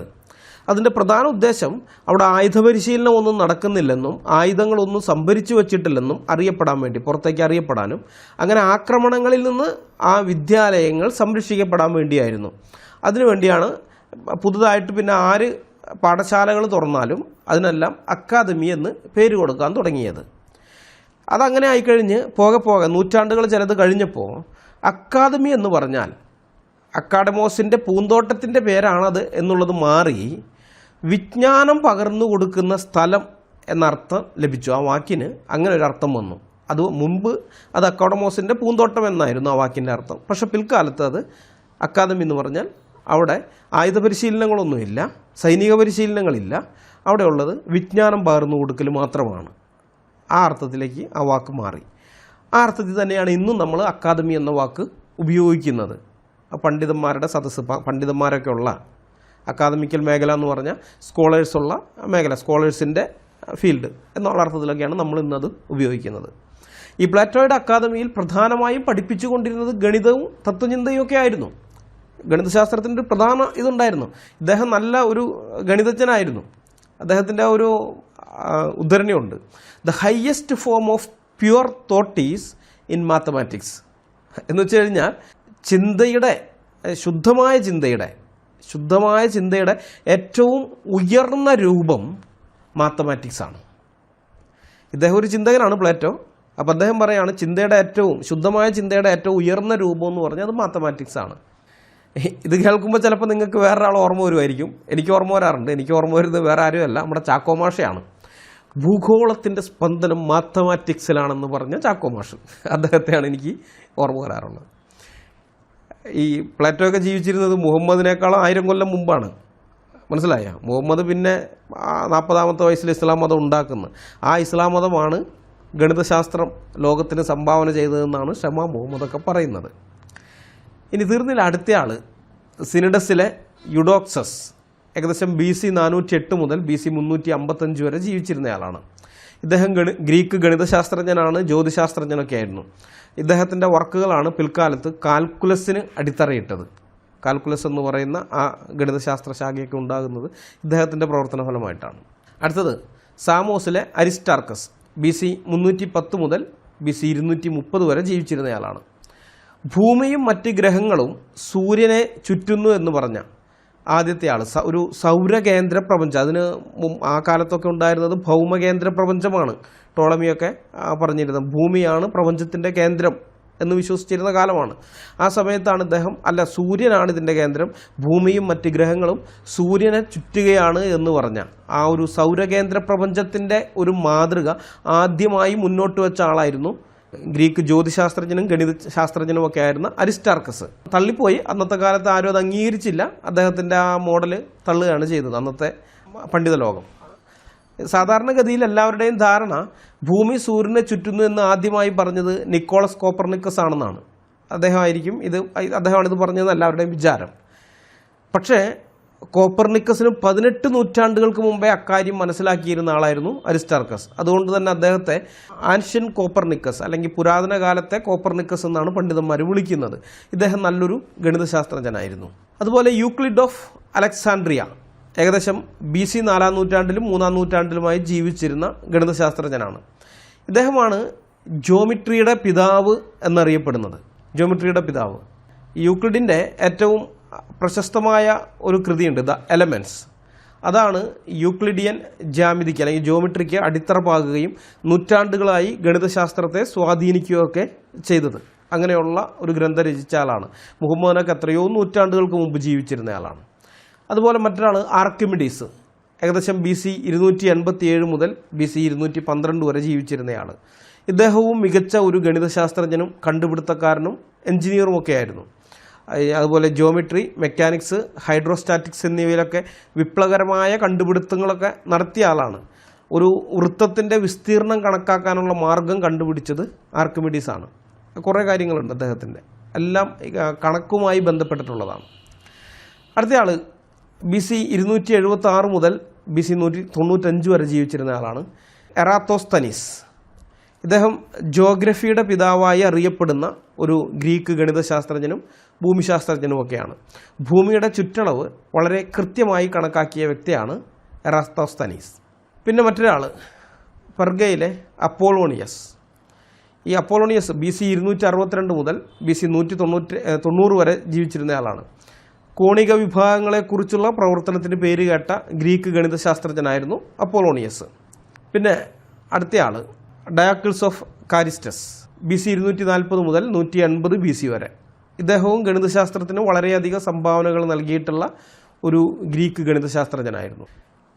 പിന്നെ BC 190 മുതൽ 120 വരെ ജീവിച്ചിരുന്ന ഹിപ്പാർക്കസ്, ഗ്രഹണങ്ങൾ പ്രവചിക്കുന്നതിനും അതുപോലെ നക്ഷത്രങ്ങളുടെ കാറ്റലോഗ് സൃഷ്ടിക്കുന്നതിനുമുള്ള ഒരു രീതി അന്നത്തെ കാലത്ത് വികസിപ്പിച്ചെടുത്ത, ജ്യോതിശാസ്ത്രത്തിന് ഗണ്യമായ സംഭാവനകൾ നൽകിയ ഒരു ഗ്രീക്ക് ജ്യോതിശാസ്ത്രജ്ഞനും അതുപോലെ തന്നെ ഒരു മാത്തമാറ്റീഷ്യനുമായിരുന്നു, ഗണിതശാസ്ത്രജ്ഞനുമായിരുന്നു ഹിപ്പാർക്കസ്. അടുത്തത് AD കാലഘട്ടത്തിലാണ്. BC-ലല്ല, AD 210 മുതൽ 284 വരെ ഉള്ള കാലഘട്ടത്തിൽ ജീവിച്ചിരുന്ന ഡയോഫാൻറ്റസ്. ഇദ്ദേഹമാണ് അൽജിബ്ര അഥവാ ബീജഗണിതത്തിൻ്റെ പിതാവ്. അൽജിബ്രയുടെ പിതാവ് യഥാർത്ഥത്തിൽ ഡയോഫാൻറ്റസ് ആണ്. AD 3-ാം നൂറ്റാണ്ടിൽ ഈജിപ്തിലെ അലക്സാണ്ട്രിയയിലാണ് അദ്ദേഹം ജീവിച്ചിരുന്നത്. ഇന്ന് അൽജിബ്രയുടെ പിതാവായി അറിയപ്പെടുന്നത് അൽ ഖവാരിസ്മിയാണ്. ഫാദർ ഓഫ് അൽജിബ്ര എന്ന് നിങ്ങൾ ഗൂഗിൾ ചെയ്താൽ അൽ ഖവാരിസ്മിയുടെ പേരാണ് കിട്ടുക. അതിൻ്റെ ചരിത്രം ഞാൻ പുറകെ പറയാം. ഈ ഡയോഫാൻറ്റസിൻ്റെ പ്രധാനപ്പെട്ട കൃതിയായ അരിത്തമെറ്റിക്കയിലാണ് ആദ്യമായി ബീജഗണിത സമവാക്യങ്ങൾ പരിഹരിക്കുന്നതിനെക്കുറിച്ചും പുതിയ ബീജഗണിത ചിഹ്നങ്ങൾ അല്ലെങ്കിൽ അൽജിബ്രയിൽ ഇന്ന് ഉപയോഗിക്കുന്ന ചിഹ്നങ്ങൾ അവതരിപ്പിക്കുന്നതിനെക്കുറിച്ചൊക്കെ രേഖപ്പെടുത്തിയിരിക്കുന്നത്. ഈ ഗണിതത്തിൽ നമുക്കറിയാത്തൊരു സംഖ്യയെ കുറിക്കാൻ നമ്മൾ എക്സ് എന്ന് ഉപയോഗിക്കാറുണ്ടല്ലോ. എക്സിൻ്റെ വില കാണുക, എക്സിൻ്റെ മൂല്യം കണക്കാക്കുക എന്നൊക്കെ പറയുന്നത്. ആ രീതി, എക്സ് എന്ന് അതിനെ പേര് വിളിക്കുന്ന അല്ലെങ്കിൽ അങ്ങനത്തെ ഒരു രീതി ഡയാഫൻറ്റിസ് ആണ് കൊണ്ടുവരുന്നത്. അതുപോലെയുള്ള അദ്ദേഹത്തിൻ്റെ പല കണ്ടുപിടുത്തങ്ങളുമാണ് പിൽക്കാലത്ത് അൽജിബ്ര എന്ന ഗണിതശാസ്ത്ര ശാഖ ഉണ്ടാകുന്നതിന് അടിത്തറയായിട്ട് ഭവിച്ചത്. പല ചിഹ്നങ്ങളും അദ്ദേഹമാണ് കൊണ്ടുവരുന്നത്. ഈ ഗുണനവും ഹരണവും പിന്നെ മൈനസ് പ്ലസ് അങ്ങനെയൊക്കെയുള്ള പല ചിഹ്നങ്ങളും അദ്ദേഹത്തിൻ്റെ സംഭാവനയായിട്ടാണ് പരിഗണിക്കപ്പെടുന്നത്. അപ്പം ഞാനിപ്പോൾ യൂറോപ്പിലെ ചില ഗണിതശാസ്ത്രജ്ഞന്മാരെ പറ്റിയേ പറഞ്ഞിട്ടുള്ളൂ. ഇങ്ങനെയുള്ള ഇഷ്ടംപോലെ ഗണിതശാസ്ത്രജ്ഞന്മാർ ഇസ്ലാമിന് മുമ്പ് യൂറോപ്പിലുണ്ടായിരുന്നു. ഗൂഗിൾ ചെയ്താൽ നിങ്ങൾക്കത് കിട്ടുന്നതാണ്. യൂറോപ്പിൽ മാത്രമല്ല കേട്ടോ, ഇന്ത്യയിലും ചൈനയിലും പേർഷ്യയിലും ബാബിലോണിലും ഈജിപ്തിലുമൊക്കെ ഇതുപോലെയുള്ള മഹാന്മാരായ ഗണിതശാസ്ത്രജ്ഞന്മാരുണ്ടായിരുന്നു. നമ്മുടെ ഇന്ത്യയിലെ കാര്യം തന്നെ എടുക്കുകയാണെങ്കിൽ ആര്യഭട്ടൻ, അതുപോലെ ബ്രഹ്മഗുപ്തൻ, ബൗദ്ധേയൻ, ഭാസ്കരാചാര്യൻ, മഹാവീരാചാര്യൻ, വരാഹമിഹിരൻ, ഇങ്ങനെയൊക്കെയുള്ള ഇഷ്ടംപോലെ ഗണിതശാസ്ത്രജ്ഞന്മാരുണ്ടായിരുന്നു. ഈ ഗണിതശാസ്ത്രജ്ഞന്മാരാണ് പൂജ്യം, നെഗറ്റീവ് സംഖ്യകൾ, അതുപോലെ ആദ്യകാല അൽജിബ്രയുടെ ആദ്യകാല രൂപം, ഡയോഫാൻറ്റിസിന് മുമ്പേ ഉള്ള കാലത്ത് തന്നെ അൽജിബ്രയുടെ ആദ്യകാല രൂപം, ഇതൊക്കെ വികസിപ്പിച്ചെടുത്തത് ഇന്ത്യൻ ഗണിതശാസ്ത്രജ്ഞന്മാരാണ്. പൂജ്യം എന്നൊരു കൺസെപ്റ്റ് ഇന്ത്യക്കാർ കണ്ടുപിടിക്കുന്നതിന് മുമ്പുള്ള കാലത്ത് യൂറോപ്പിലുണ്ടായിരുന്നത് റോമൻ അക്കങ്ങളായിരുന്നു. ഇതുപോലെ തന്നെയാണ് മറ്റോരോ രാജ്യങ്ങളിലും ഉണ്ടായിരുന്നത്. അപ്പോൾ ഈ പൂജ്യം എന്ന് പറയുന്ന കൺസെപ്റ്റ് ഇല്ലാത്തതുകൊണ്ട് ഒന്ന് കഴിഞ്ഞാൽ പിന്നെ അവിടെ ഒരു പൂജ്യം ഇട്ട് 10 ആക്കുക, ആ ദശം എന്ന് പറയുന്ന അങ്ങനെ ഒരു ഇതില്ല. അതായത് 10 എന്നവർ പറയും, 5 വരലാണല്ലോ, അപ്പോൾ അതുകൊണ്ട് എണ്ണുമ്പോൾ 10 ഉണ്ട്. അത് പക്ഷെ അത് എഴുതാൻ വേണ്ടിയിട്ട് അങ്ങനെ ഒരു ചിഹ്നം, പൂജ്യം എന്ന് പറയുന്ന ഒരു ചിഹ്നം അതുണ്ടായിരുന്നില്ല. അതുകൊണ്ട് തന്നെ ഇതിലൊക്കെ അക്കങ്ങൾ എഴുതാൻ വളരെയധികം സ്പേസ് വേണം. അതായത് കുറേ അക്കങ്ങൾ ചേർന്നാലേ ഒരക്കമാവുകയുള്ളൂ. ഇപ്പോൾ ഉദാഹരണത്തിന് ഞാൻ പറയാം, 38 എന്ന് പറയുന്ന അക്കം നമുക്കറിയാം. ഇന്ന് നമ്മളത് എഴുതുമ്പോൾ 38 എന്നുള്ളതിന് ആകെ 2 അക്കങ്ങളേ ഉള്ളൂ, ഒരു 3 പിന്നെ ഒരു 8, അത്രയേ ഉള്ളൂ. 2 അക്കം കൊണ്ട് അത് എഴുതും. എന്നാൽ ഇത് റോമൻ ന്യൂമറിക്കൽ എഴുതുമ്പോൾ അല്ലെങ്കിൽ റോമൻ സംഖ്യയിൽ എഴുതുകയാണെങ്കിൽ 6 അക്കങ്ങൾ വേണം. 6 അക്കങ്ങൾ ഉണ്ടായാലേ 38 എന്ന സംഖ്യയെ അവിടെ എഴുതി വയ്ക്കാൻ പറ്റുള്ളൂ, സൂചിപ്പിക്കാൻ ആ സംഖ്യ ഇത് പ്രതിദാനം ചെയ്യുന്നത്. അല്ലെങ്കിൽ 38 എന്ന് പറയുന്ന സംഖ്യയെ പ്രതിദാനം ചെയ്യാൻ 6 അക്കങ്ങൾ. അതായത് 10 എന്ന് പറഞ്ഞാൽ എക്സ് ഇൻറ്റു ആണ്, നമ്മുടെ എക്സ്, ഇംഗ്ലീഷിൽ എക്സ് ഉണ്ടല്ലോ, അതാണ് 10. അപ്പോൾ അങ്ങനത്തെ 30 എന്ന് പറയുമ്പോൾ 3 10 വേണം. അതിന് വേണ്ടിയിട്ട് 3x. പിന്നെ 8 എന്നുള്ള അക്കം നമുക്കറിയാമല്ലോ, ഒരു 5, 5 അതാണ് 5, പിന്നെ 1, 3 1, 5 3 1 വരുമ്പോൾ 5 എന്ന് പറഞ്ഞാൽ വി പിന്നെ 3i വരുമ്പോൾ 8ആയി. അപ്പോൾ 3 10 പിന്നെ ഒരു 5 പിന്നെ 3 1 ഇത്രയും വരുമ്പോഴാണ് 38 ആവുകയുള്ളൂ. മനസ്സിലായ? അപ്പോൾ ഇത്തരം സംഖ്യകൾ എഴുതേണ്ടി വരുമ്പോഴുള്ള ബുദ്ധിമുട്ട് അത്ര വലിയതാണെന്ന് നമുക്ക് ഊഹിക്കാവുന്നതല്ലേ ഉള്ളൂ. ഇതിപ്പോൾ കൂട്ടുകയോ കുറയ്ക്കുകയൊക്കെ ചെയ്യുകയാണെന്നുണ്ടെങ്കിൽ 38ഉം 45ഉം എന്നൊക്കെ കൂട്ടണം എന്നുണ്ടെങ്കിൽ നമുക്കത് സിമ്പിളാണ്. 2 അക്കം മാത്രമേ ഉള്ളൂ. മുകളിൽ 38 2 അക്കം, താഴെ 45 2 അക്കം. ഓക്കെ, നമുക്കത് കൂട്ടാം. പക്ഷെ ഇതങ്ങനെയല്ല. ഇത് 3 10 പിന്നെ ഒരു 5 പിന്നെ ഒരു 3. അതുപോലെ തന്നെയാണ് 40നും 45 എന്നൊക്കെ പറയുമ്പോൾ ഇതേപോലെ തന്നെ വരുന്നു. മനസ്സിലായ? 47 48 വരുമ്പോൾ പിന്നെയും കൂടുകയാണ്, അക്കം ഓരോ വര കൂടുകയാണ്. അപ്പോൾ ഇതൊരു വലിയ ബുദ്ധിമുട്ടായിരുന്നു. ഇത് എഴുതി കൂട്ടുമ്പോൾ വലിയ ബുദ്ധിമുട്ടാണ്. എന്നാൽ ഇന്ത്യയിൽ പൂജ്യം കണ്ടുപിടിച്ചതോടുകൂടി ഇത്തരം പ്രയാസങ്ങൾ മാറി. ഇന്ത്യക്കാർക്ക് കേട്ടോ, പുറമെയുള്ളവർക്ക് അറിയില്ല. ഇന്ത്യയിലുള്ള ആളുകൾക്ക് ഇത് കൂട്ടുന്ന സമയത്ത് ഈ പ്രയാസം മാറി. ഗണിതശാസ്ത്രം പുതിയൊരു യുഗത്തിലേക്ക് പ്രവേശിച്ചു. പൂജ്യത്തിൻ്റെ കണ്ടെത്തൽ വെറും ഒരു സംഖ്യ എന്നതിനേക്കാളും കൂടുതലായിരുന്നു. ഒരു സംഖ്യ കണ്ടെത്തി അല്ലെങ്കിൽ ഒരു സംഖ്യയെ സൂചിപ്പിക്കാൻ ഒരു ചിഹ്നം കണ്ടെത്തി എന്നുള്ളതല്ല, അതിൻ്റെ അപ്പുറത്തും അതിന് പ്രാധാന്യം ഉണ്ടായിരുന്നു. ഗണിതശാസ്ത്രം എങ്ങനെ പ്രവർത്തിക്കുന്നു എന്നതിനെ മൊത്തത്തിൽ അങ്ങോട്ട് മാറ്റിമറിച്ച ഒരു ആശയമായിരുന്നു ഈ പൂജ്യത്തിൻ്റെ കണ്ടുപിടുത്തം എന്ന് പറയുന്നത്. പൂജ്യം കണക്കുകൂട്ടലുകൾ ലളിതമാക്കി. അതുപോലെ ബീജഗണിതവും കാൽക്കുലസും പിൽക്കാലത്ത് ഈ കമ്പ്യൂട്ടറുകൾ പോലും പ്രവർത്തിക്കുന്നത്, കമ്പ്യൂട്ടർ പ്രവർത്തിക്കുന്നത് നമുക്കറിയാം ബൈനറി സിസ്റ്റമാണ്, 0 1 ഇതേ ഉള്ളൂ. മനസ്സിലായി? അപ്പോൾ ഇതിനൊക്കെ അടിത്തറമാക്കിയാണ്. പൂജ്യം എന്ന് പറയുന്ന ഒരു സംഗതി ഇല്ലായിരുന്നെങ്കിൽ, അത് കണ്ടുപിടിച്ചില്ലായിരുന്നെങ്കിൽ നമുക്കിന്ന് അറിയാവുന്ന ആധുനിക ഗണിതവും അതുപോലെ പല സാങ്കേതിക വിദ്യയും ഒന്നും നിലനിൽക്കില്ല, അത് രൂപപ്പെടുകയില്ലായിരുന്നു. അപ്പോൾ ഇങ്ങനെ ഇന്ത്യക്കാർ പൂജ്യം കണ്ടുപിടിച്ച് കഴിഞ്ഞതിന് ശേഷം ഇന്ത്യയിൽ കച്ചവടത്തിന് വന്ന അറബികൾ പ്രത്യേകം ശ്രദ്ധിക്കണം, മുസ്ലിങ്ങളല്ല, അറബികളാണ്. കാരണം ഇസ്ലാം മതം ഉണ്ടാകുന്നതിനും നൂറ്റാണ്ടുകൾക്കും സഹസ്രാബ്ദങ്ങൾക്കും മുൻപേ ഇന്ത്യയിലേക്ക് കച്ചവടത്തിന് വന്നിരുന്നവരാണ് അറബികൾ. അവരിൽ പല ആൾക്കാരുണ്ട്. അറബി യഹൂദന്മാരുണ്ട്, അറബി ക്രിസ്ത്യാനികളുണ്ട്, പിന്നെ സാധാരണ ഇതായിട്ടുള്ള അറബി ബഹുദൈവാരാധകരായ ആളുകൾ, അങ്ങനെ പലരും ഉണ്ട്. അറബി ഭാഷ സംസാരിക്കുന്ന ഏതൊരുത്തിനും അറബിയാണ്. അപ്പം അങ്ങനെ പല ആളുകൾ, അതുപോലെ അറേബ്യൻ പ്രദേശത്ത് താമസിക്കുന്ന ആളുകൾ, അപ്പം ഇങ്ങനെയുള്ള കുറേ ആൾക്കാരുണ്ട്. പക്ഷേ അത് അറബി ക്രിസ്ത്യാനികളും ഇതൊക്കെ ഉണ്ട്, പക്ഷേ മുസ്ലിങ്ങളില്ല ആ സമയത്ത്. കാരണം ഇസ്ലാം രൂപം കൊള്ളുന്നതിന് മുമ്പുള്ള കാലത്തെ പറ്റിയാണ് ഈ പറയുന്നത്. ആ സമയത്ത് മുസ്ലിങ്ങളില്ല. അപ്പം അങ്ങനെ ഇവിടെ കച്ചവടത്തിന് വന്ന അറബികൾ ഈ ഇന്ത്യൻ സംഖ്യകൾ ഉപയോഗിച്ച് കണക്കുകൾ എഴുതി സൂക്ഷിക്കുന്നത് എളുപ്പമാണെന്ന് കണ്ടപ്പോൾ അവരത് സ്വീകരിച്ചു. അറബികൾ ഇന്ത്യയിൽ നിന്ന് ചരക്കുകൾ വാങ്ങി യൂറോപ്പിൽ കൊണ്ടുപോയി വിൽക്കുകയായിരുന്നു. അപ്പോൾ അവർക്ക് കണക്കുകളൊക്കെ സൂക്ഷിക്കേണ്ടതുണ്ട്. അപ്പോൾ അതുകൊണ്ട് തന്നെ ഇത് വളരെ ലളിതമായിട്ട് തോന്നി, 0. അങ്ങനെ ഇത് അറബികൾക്കിടയിലേക്കും എത്തപ്പെട്ടു. പിന്നീട് ഇസ്ലാമൊക്കെ രൂപം കൊണ്ടു. ഇസ്ലാമിൻ്റെ കീഴിൽ ആ പ്രദേശം മുഴുവനൊക്കെ ഇസ്ലാമിൻ്റെ കീഴിൽ വന്നു, ഇസ്ലാമിക സാമ്രാജ്യം വന്നു. അത് കഴിഞ്ഞ് പിന്നെ ഈ മുതസിലകൾ എന്ന് പറയുന്നൊരു കൂട്ടർ, അവർ കൾച്ചറൽ മുസ്ലിങ്ങളാണ്, റിലീജിയസ് മുസ്ലിങ്ങളായിരുന്നില്ല. മതപരമായ വിശ്വാസം അവർക്ക് ഉണ്ടായിരുന്നില്ല എന്ന് തന്നെ പറയാം. എന്നാൽ കൾച്ചറൽ മുസ്ലിങ്ങളായിട്ട്, ഇപ്പോൾ നമുക്കറിയാം റിച്ചാർഡ് ഡോക്കിൻസിനെ പോലുള്ളവരൊക്കെ നിരീശ്വരവാദികളാണ്, പക്ഷെ സ്വയം അവർ അടയാളപ്പെടുത്തുന്നത് കൾച്ചറൽ ക്രിസ്ത്യാനി എന്ന് പറഞ്ഞിട്ടാണ്. അതുപോലെ തന്നെ ആയിരുന്നു ഈ മുതസിലകൾ എന്ന് പറയുന്ന കൂട്ടരും, മുതസില പണ്ഡിതന്മാരെ. അവർ കൾച്ചറൽ മുസ്ലിങ്ങളാണ്, റിലീജിയസ് മുസ്ലിങ്ങളായിരുന്നില്ല. അപ്പോൾ അവർക്ക് വളരെയധികം സ്വാധീനമുണ്ടായിരുന്നൊരു കാലഘട്ടം ഇസ്ലാമിൻ്റെ ചരിത്രം നമ്മൾ നോക്കിയാൽ കാണാം. അതാണ് ഇസ്ലാമിക് ഗോൾഡൻ ഏജ്, അല്ലെങ്കിൽ ഇസ്ലാമിൻ്റെ സുവർണകാലം എന്ന് ചരിത്രത്തിൽ അറിയപ്പെടുന്നത്. ആ സമയത്ത് ധാരാളം കണ്ടുപിടുത്തങ്ങളൊക്കെ അവിടെ നിന്ന് ഇസ്ലാമിക ലോകത്ത് നിന്ന് വന്നിട്ടുണ്ട്, അത് സത്യമാണ്. പക്ഷെ മനസ്സിലാക്കണം, കണ്ടുപിടുത്തം നടത്തിയ ആൾക്കാർ മുസ്ലിം വിശ്വാസമായിട്ടോ അല്ലെങ്കിൽ ഖുറാനോ ഹദീസുകളോ വിശ്വസിക്കുന്നവരൊന്നുമല്ല. അതൊക്കെ തള്ളിക്കളഞ്ഞുകൊണ്ട് യുക്തിയുടെ പുറത്ത് അവർ അന്വേഷണം നടത്താൻ തുടങ്ങിയതിൻ്റെ പേരിലാണ് പല കണ്ടുപിടുത്തങ്ങളൊക്കെ അവിടെ വന്നത്. അപ്പോൾ ഏതായാലും ഈ മുതസില പണ്ഡിതന്മാരാണ് ഇന്ത്യൻ അക്കങ്ങളെ യൂറോപ്പിന് പരിചയപ്പെടുത്തുന്നത്. അതിൻ്റെ ചരിത്രവും കൂടി പറയാം. ഇസ്ലാമിൻ്റെ ആദ്യത്തെ 2 നൂറ്റാണ്ടുകളുടെ ചരിത്രം നമ്മൾ നോക്കുകയാണെങ്കിൽ കൊള്ളയും കൊലയും ഗൂഢാലോചനയും ഉപജാപങ്ങളും അട്ടിമറികളും മാത്രമാണ് അവിടെ ഉണ്ടായിരുന്നതെന്ന് കാണാൻ സാധിക്കും. ഓരോരോ ഭരണകൂടത്തെ രാജാക്കന്മാരൊക്കെ അല്ലെങ്കിൽ ചക്രവർത്തിമാർ സുൽത്താന്മാരൊക്കെ ഉണ്ടാകുമ്പോൾ അട്ടിമറിക്കുകയാണ്, അവർ അട്ടിമറിച്ച് അടുത്തത് വരിക. ഇങ്ങനെയുള്ള, അതായത് ഒരു ഇതില്ല, മാനുഷികമായിട്ടുള്ള ഒന്നും അതിൻ്റെ അകത്തില്ല. നമ്മൾ നോക്കുമ്പോൾ ഇപ്പോൾ ഉമയ്യാദുകൾ വരുന്നു, ഉമയ്യാദുകളെ പരാജയപ്പെടുത്താൻ വേണ്ടി അബ്ബാസിദുകൾ വരുന്നു, അതിനിടയിൽ ഖവാരിജുകൾ വരുന്നു. ഓരോ കൂട്ടർ ഇത് കൊല കൊല കൊല, ഇത് മാത്രമാണ് കാണുന്നത്, വേറൊന്നുമില്ല.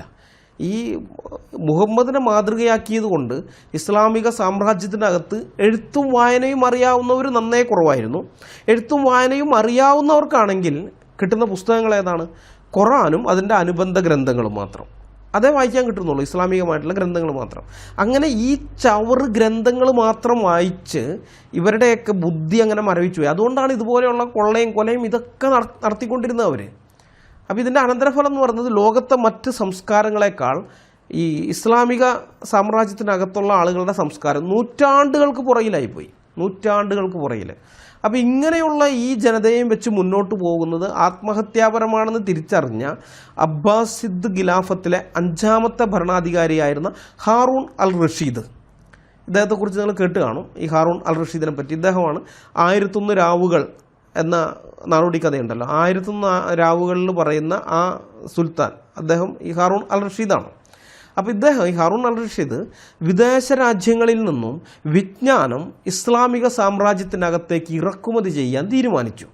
മനസ്സിലായോ? കാരണം ഇവിടെ ഇപ്പോൾ ഇവർക്ക് വായിക്കാൻ കിട്ടുന്നത് ഈ ചവറ് മാത്രമാണ്, ഇസ്ലാമിക ചവറുകളാണ്. അത് വായിച്ചിട്ട് ഇവർ ക്രൂരന്മാരിൽ ക്രൂരന്മാരായി. അതായത് ഇന്നത്തെ ഈ താലിബാനും അതുപോലെ ഇസ്ലാമിക് സ്റ്റേറ്റും ഇങ്ങനെയൊക്കെയുള്ളത് നമ്മൾ കാണുന്നുണ്ടല്ലോ, ബോക്കോ ഹറാമും ഇങ്ങനെയൊക്കെയുള്ള അവരുടെയൊക്കെ, ഒന്നുമല്ല മറ്റവന്മാരുടെ മുമ്പിൽ. ആദ്യകാലത്തെ ഇസ്ലാമിക ലോകത്തുള്ളവരെയൊക്കെ നമ്മൾ നോക്കിക്കഴിഞ്ഞാൽ അവരുടെ മുമ്പിൽ ഈ താലിബാനും കൂട്ടരൊക്കെ ശിശുക്കളാണ്, വെറും ശിശുക്കൾ എന്നും പറഞ്ഞാൽ പോരാ, അതിൻ്റെക്കാളും താഴെ പോയിട്ട് പറഞ്ഞു, അല്ല ഭ്രൂണം എന്നൊക്കെ, ഭ്രൂണാവസ്ഥയിലുള്ളവരേ ഉള്ളവർ, അത്രയേ ഉള്ളൂ. അത് അത്രമാത്രം ക്രൂരന്മാരായിരുന്നു ആദ്യകാലത്തെ മുസ്ലിങ്ങളെല്ലാം. അപ്പോൾ ഇതൊക്കെ മനസ്സിലാക്കി കഴിഞ്ഞപ്പോഴാണ് ഹാറൂൺ അൽ റഷീദ് ഇങ്ങനെ പോയാൽ ശരിയാവില്ല, ഇത് തകർന്നു പോകും. കാരണം ആഭ്യന്തര യുദ്ധം ഇതിനകത്ത് പലപ്പോഴും വരുന്നുണ്ട്. ഈ അട്ടിമറിയ ഉപജാപവും ഇത് ഗൂഢാലോചനയും ഇങ്ങനെയുള്ളത് മാത്രമാണ്. അപ്പോൾ അതുകൊണ്ട് ഇവരുടെ ഉള്ളിലേക്ക് ഇത്തിരി കാറ്റും വെളിച്ചമൊക്കെ കയറണം, കാറ്റും വെളിച്ചവും കിട്ടണം. അപ്പോൾ അതിന് മറ്റ് രാജ്യങ്ങളിലുള്ള മറ്റ് സംസ്കാരങ്ങളിലുള്ള വിജ്ഞാനം ഇവിടേക്ക് വരണം, ഇസ്ലാമിക ലോകത്തേക്ക് വരണം. അപ്പോൾ അതിനു മുമ്പ് ചെറിയ തോതിൽ ഗ്രീക്ക് ഗ്രന്ഥങ്ങൾ അറബിയിലേക്ക് വിവർത്തനം ചെയ്യാനുള്ള ശ്രമമൊക്കെ നടന്നു വന്നിരുന്നു. ചെറിയ തോതിലാണ്. അതിന് സാമ്രാജ്യത്തിൻ്റെ അല്ലെങ്കിൽ സർക്കാരിൻ്റെ പിന്തുണയൊന്നുമില്ല. ഓരോരുത്തർ വ്യക്തിപരമായ ലെവലിലൊക്കെ ചെയ്ത് ചില ആളുകളൊക്കെ ചെയ്യാൻ നോക്കിയിരുന്നു. അങ്ങനെ ചെയ്യുന്നവരെയൊക്കെ പിന്നെ അവിശ്വാസി എന്ന് പറഞ്ഞ് കൊല്ലുകയും മറ്റുമൊക്കെ ഉണ്ടായിട്ടുമുണ്ട്. അപ്പോൾ അങ്ങനെയൊക്കെ ചെറുതായിട്ടേ ഉണ്ടായിട്ടുള്ളൂ. എന്നാൽ ഈ ഹാറൂൺ അൽ റഷീദ് വളരെ വിപുലമായ തോതിൽ ഇന്ത്യയിൽ നിന്നും അതുപോലെ ഗ്രീസിൽ നിന്നും ഈജിപ്തിൽ നിന്നും ചൈനയിൽ നിന്നും സിറിയയിൽ നിന്നും പേർഷ്യയിൽ നിന്നും ഇങ്ങനെ പല ഇടങ്ങളിൽ നിന്നൊക്കെ ആയിട്ട് ഗ്രീക്ക് ഗ്രന്ഥങ്ങളും സംസ്കൃത ഗ്രന്ഥങ്ങളും അരാമിക് ഗ്രന്ഥങ്ങളും ലാറ്റിൻ ഗ്രന്ഥങ്ങളും കോപ്റ്റിക് ഗ്രന്ഥങ്ങളും ചൈനീസ് ഗ്രന്ഥങ്ങളും പേർഷ്യൻ ഗ്രന്ഥങ്ങളും പഹലവി ഭാഷയിലുമൊക്കെ എഴുതിയിട്ടുള്ള പേർഷ്യൻ ഗ്രന്ഥങ്ങളൊക്കെ വലിയ തോതിൽ ഇറക്കുമതി ചെയ്ത് അറബിയിലേക്ക് വിവർത്തനം ചെയ്യാൻ തുടങ്ങി. മനസ്സിലായോ? അതായത് അന്നത്തെ കാലത്തെ ഒരു MBS ആയിരുന്നു ഇദ്ദേഹം എന്ന് വേണമെങ്കിൽ പറയാം. മുഹമ്മദ് ബിൻ സൽമാൻ ആയിരുന്നു ഈ ഹാറൂൺ അൽ റഷീദ് എന്ന് വേണമെങ്കിൽ പറയാം. അപ്പോൾ അങ്ങനെ വിവർത്തനം ചെയ്യാൻ വേണ്ടി ഹാറൂൺ അൽ റഷീദ് നിർമ്മിച്ച ഒരു വലിയ കെട്ടിട സമുച്ചയമാണ് ബാഗ്ദാദിലെ ബൈത്തുൽ ഹിക്മത്ത് അഥവാ ഹൗസ് ഓഫ് വിസ്ഡം അല്ലെങ്കിൽ വിജ്ഞാനത്തിൻ്റെ ഭവനം എന്ന് ചരിത്രത്തിൽ അറിയപ്പെടുന്നത്. ഈ ഗ്രന്ഥങ്ങളൊക്കെ അറബിയിലേക്ക് വിവർത്തനം ചെയ്യാൻ പോലും അറേബ്യയിൽ നിന്ന് ആവശ്യത്തിന് ആളുകളെ കിട്ടാത്തത് കൊണ്ട് വളരെ വലിയ പ്രതിഫലം കൊടുത്ത് പേർഷ്യയിൽ നിന്നും ഈജിപ്തിൽ നിന്നുമൊക്കെ ആളുകളെ റിക്രൂട്ട് ചെയ്യേണ്ടി വന്നു. കാരണം അറബി അറിഞ്ഞുകൊണ്ട് മാത്രം കാര്യമില്ല. ഈ ഗ്രന്ഥങ്ങൾ എഴുതിയിരിക്കുന്ന ഏത് ഭാഷയിലാണോ ആ ഭാഷയിലും വിജ്ഞാനം വേണം, നല്ല അറിവ് വേണം. ഇപ്പോൾ സംസ്കൃത ഗ്രന്ഥം അറബിയിലേക്ക് പരിഭാഷപ്പെടുത്തണമെങ്കിൽ അറബി മാത്രം അറിഞ്ഞിട്ട് കാര്യമില്ല, അല്ലെങ്കിൽ സംസ്കൃതം മാത്രം അറിഞ്ഞിട്ട് കാര്യമില്ല. ഇത് രണ്ടും അറിയണം, രണ്ടിലും പാണ്ഡിത്യം ഉണ്ടാവണം. അപ്പോൾ ഇങ്ങനെയുള്ള ആൾക്കാർ ഇസ്ലാമിക സാമ്രാജ്യത്തിനകത്ത് കിട്ടാനില്ല. അങ്ങനെ വന്നപ്പോഴാണ് പുറമേ നിന്ന് വലിയ പ്രതിഫലം കൊടുത്ത് പേർഷ്യയിൽ നിന്നടക്കം പിന്നെ ഈജിപ്തിൽ നിന്ന് ഒക്കെ ആളുകളെ റിക്രൂട്ട് ചെയ്തു. അപ്പോൾ ഇങ്ങനെ റിക്രൂട്ട് ചെയ്ത ഈ വിവർത്തകന്മാരുണ്ടല്ലോ, അവരെയൊക്കെ അക്കാലത്ത് സെലിബ്രിറ്റികളായിട്ടാണ് ജനം കണക്കാക്കിയിരുന്നത്. കാരണം ഓരോ ഗ്രന്ഥങ്ങളും പരിഭാഷപ്പെടുത്തുമ്പോൾ ആ ഗ്രന്ഥങ്ങളിലുള്ള അറിവുകളും അവർക്ക് കിട്ടുന്നുണ്ടല്ലോ. അവർക്ക് ഈ ഭാഷ അറിയാം. ഇപ്പോൾ ലാറ്റിൻ ഗ്രന്ഥം പരിഭാഷപ്പെടുന്നു, ലാറ്റിൻ ഭാഷ അവർക്കറിയാം, അതിൽ നല്ല അറിവൊക്കെ ഉണ്ട്. പക്ഷേ ഈ ഗ്രന്ഥം അവരുടെ കയ്യിൽ അതുവരെ കിട്ടിയിട്ടില്ല. അപ്പോൾ സുൽത്താൻ ഈ ഗ്രന്ഥം അവർക്ക് കൊടുക്കുകയാണ്, ഇത് പരിഭാഷപ്പെടുത്ത്. ഓക്കെ, അപ്പോൾ അത് ആ ഗ്രന്ഥം വായിക്കുന്നു, അത്ര അറിവ് അവർക്ക് കിട്ടി. അല്ലെങ്കിൽ ഗ്രീക്ക് ഭാഷ എന്നുള്ളത് അത് വായിക്കുമ്പോൾ സംസ്കൃത ഭാഷയിൽ നിന്ന്, ഈ കോപ്റ്റിക് ഭാഷയിൽ നിന്ന്, അങ്ങനെ ഓരോ ഭാഷയിലുള്ള ഗ്രന്ഥങ്ങൾ വായിക്കും തോറും ഇവരെല്ലാം അറിവ് വർദ്ധിപ്പിക്കുകയാണല്ലോ. അപ്പോൾ ഇങ്ങനെ പണ്ഡിതന്മാരായിട്ട് മാറുകയാണ്. ഇപ്പോൾ നമ്മൾ സാധാരണ പറയാറുണ്ട് മൂക്കില്ല രാജ്യത്ത് മുറുമൂക്കൻ രാജാവായി മാറും എന്നുള്ളത്. അതുപോലെ തന്നെയാണ് ഈ ഖുറാനും അതിനോടനുബന്ധിച്ച ചവറുകളും മാത്രം വായിച്ചിട്ടുള്ള അറബികൾക്കിടയിൽ അന്നത്തെ ലോകത്തെ പ്രധാനപ്പെട്ട ഭാഷകളിൽ ഇറങ്ങിയിരിക്കുന്ന അറിവുകളെല്ലാം സമ്പാദിച്ച ഈ വിവർത്തകന്മാരെ മഹാപണ്ഡിതന്മാരായിട്ടാണ് ഇസ്ലാമിക സാമ്രാജ്യത്തിനകത്തുള്ളവർ കണ്ടിരുന്നത്. ഇന്നത്തെ കാലത്തെ ഈ സ്പോർട്സ് താരങ്ങൾക്കൊക്കെ കിട്ടുന്നത് പോലെയുള്ള പ്രതിഫലമാണ് അന്ന് ഹാറൂൺ അൽ റഷീദ് അവർക്ക് നൽകിയിരുന്നത്. അപ്പം അങ്ങനെ ഇത് വിവർത്തനം ചെയ്യാൻ വേണ്ടി ബൈത്തുൽ ഹിക്മയിലേക്ക് വന്ന ഒരു വിവർത്തകനായിരുന്നു ഇന്ന് അൽജിബ്രയുടെ പിതാവായി ആരോപിക്കപ്പെടുന്ന അബൂ അബ്ദുള്ള മുഹമ്മദ് ഇബ്നു മൂസ അൽ ഖവാരിസ്മി.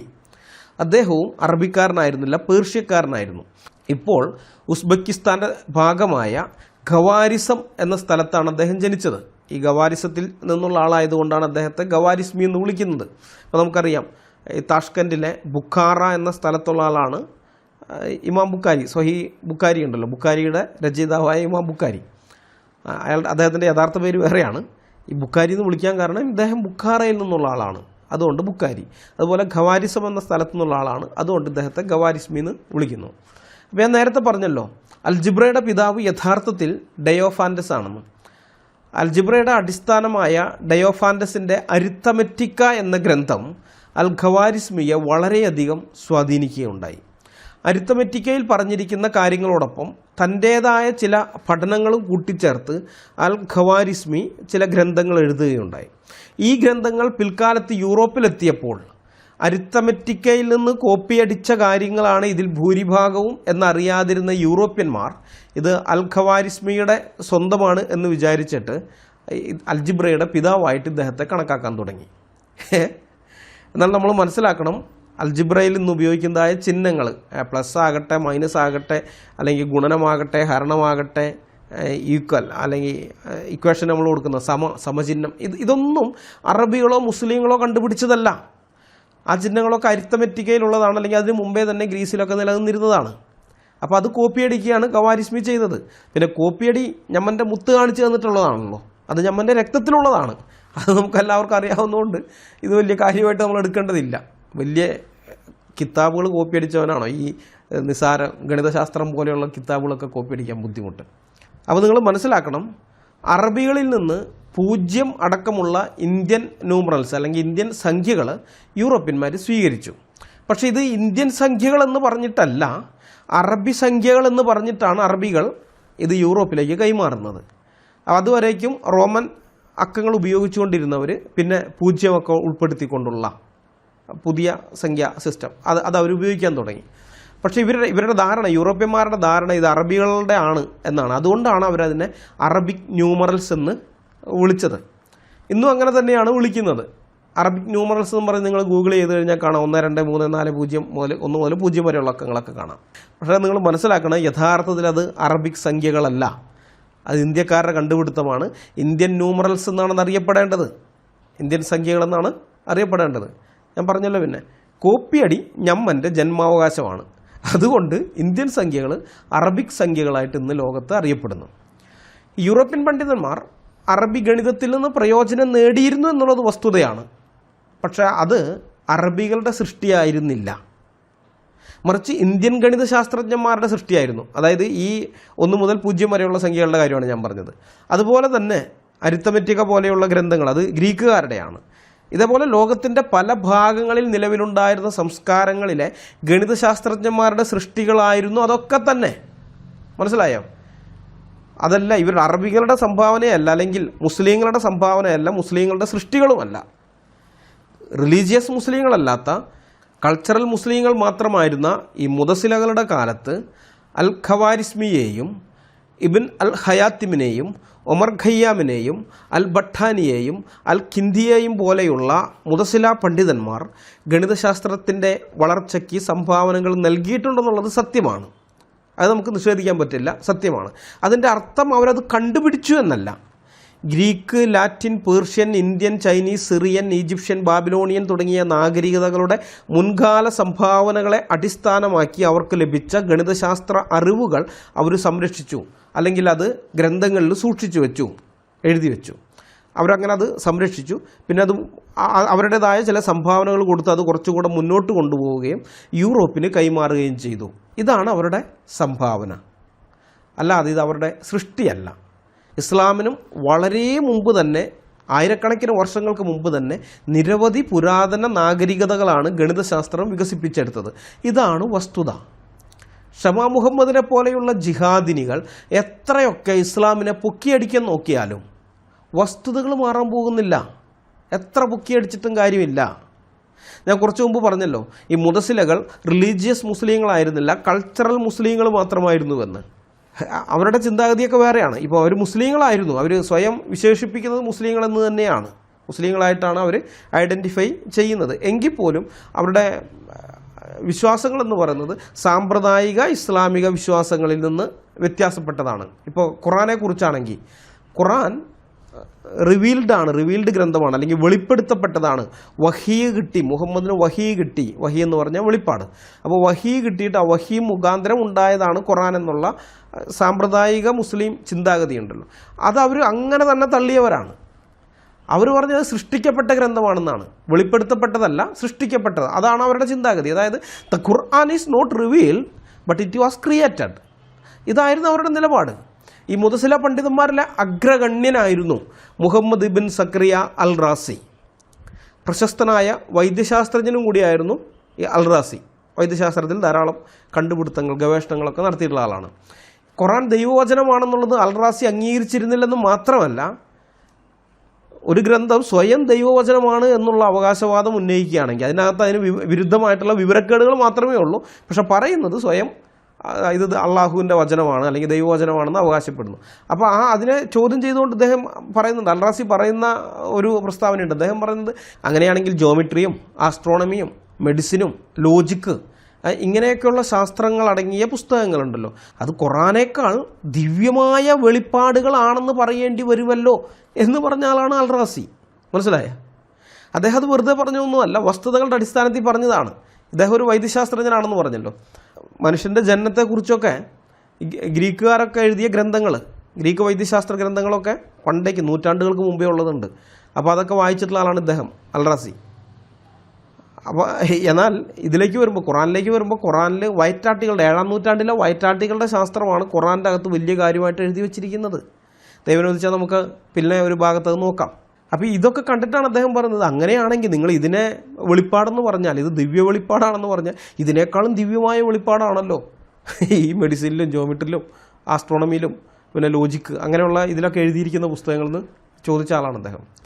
ഇപ്പോൾ ഈ ഖുറാനിലെ വാനശാസ്ത്രം എടുത്താൽ സൂര്യൻ ചെളിക്കുണ്ടിൽ അസ്തമിക്കുന്നുവെന്നും പിശാചിനെ എറിഞ്ഞോടിക്കാനുള്ളവയാണ് നക്ഷത്രങ്ങൾ എന്നുമൊക്കെയാണ് പറഞ്ഞിരിക്കുന്നത്. അതുപോലെ തന്നെയാണ് മറ്റുള്ള ഓരോന്നിൻ്റെ കാര്യത്തിലും.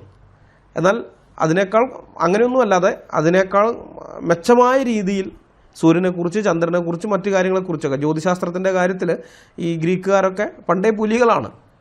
അപ്പോൾ അവർ ഓരോ കാര്യങ്ങളൊക്കെ എഴുതി വെച്ചിരിക്കുന്നത് അതൊക്കെ വായിച്ചിട്ടാണ് അൽറാസി പറയുന്നത്.